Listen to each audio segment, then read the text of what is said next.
You know, we all experience times when life feels heavy, you know, when you're stuck in a rut, unmotivated, just not yourself, really. So as we move through 2025, it's important to recognize that these feelings are normal and that there are practical, research-based strategies to lift your mood and rebuild connections. But how do we break out of that cycle? Here to share some of those actionable ways for help yourself or maybe somebody you love who's in a funk and re-engage with life, relationship expert Dr. Michael Walker. Hey, thanks so much for being here today. Thanks for having me. How are you all doing today? Great. Well. We were just, AJ and I were just saying, we love that you're doing this topic because we've all been in a funk at some point, and they could be tough to get out, especially as you mentioned when it's snowing on April 2nd. Exactly right. That can change your mood, and sometimes we think that our funk happens from these big events, but they can be small little events that happen day to day that get us into these, you know, stressful moments or situations where we're just kind of like feeling down and not connected to ourselves. So it's not always the big things that happens to a funk. It could be the small things. Can you walk us through maybe some strategies to kind of pull us,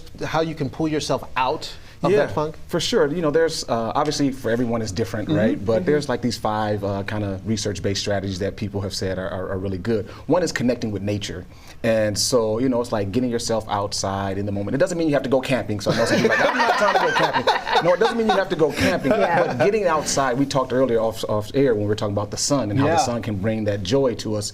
And, you know, one strategy that I've used in my own personal life is when I'm getting a little stressed at work, I'll do outside walking meetings, right? So around the community, walking with my colleagues to have this discussion to kind of just boost that energy, right? The next one that I would share is something I know AJ is connected to is music, right? Inspirational playlists. Like I have a playlist called Deep Thoughts, and so I have hip hop on there, I have R&B, I have 80s music, all these things, and some of them is around, you know, self-motivating, and some of it's around, let me just think deeply about what's going on in my moment and how do I make decisions. And so if you have those couple things, those are some of the others. And there's some other ones I can talk about too. It's amazing how much music can impact us and our feelings at the time. Another one that I think is important, exercise regularly. Oh, for sure, right? Because sometimes when we get in a rut, it means that we've lost a routine or we haven't been doing something that we have traditionally loved and enjoyed to do. And so if you get out there and you can get your body moving, your blood flowing, that can boost your energy and boost your morale. And so sometimes we forget about that because life happens, right? And so we may get outside of our routine. And so making sure that we get back to our routine can be helpful, especially that exercising. So you talked about how ways you can pull yourself out of a rut. Like what if you see a loved one who is experiencing something similar? How do you help them get themselves out of a rut? Yeah, we have to be very careful around not coming into a moment where we think we're trying to fix someone. Right. Because trying to fix someone, that's obviously going to go down a totally different path. But we want to be supportive and really ask, how can I help you in this moment? What are some things that you can do?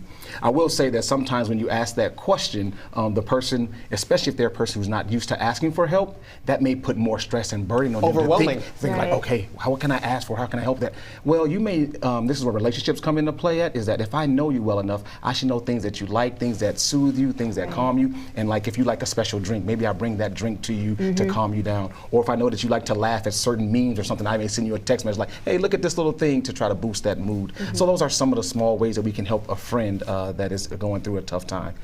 How do you know the difference between a rut that maybe a walk outside or music or exercise would help and when you need professional help? Yeah, that's a fine line, right? And so it all varies, right? I would say, you know, just thinking like 3 to 4 weeks, if you are still in that rut and it's really interfering with your daily life, then it may be the time to seek some professional help. And we have to really change our mental model around professional help or therapy. It's not that you're going there because everything is just crazy and wrong. It's like, maybe I just need to figure out some tools, some perspectives, some strategies that I can use in my toolbox to help me get through these ruts a little bit sooner and quicker. So it's not always like I'm going to lay on a couch and do, right? That's not what therapy can be about. It can really be about how do I talk to someone to help me get some tools, some strategies to help me through some of the challenging times that life happens. Changing your perception though, perspective. Dr. Walker, as always, great to see you. Thanks for having me.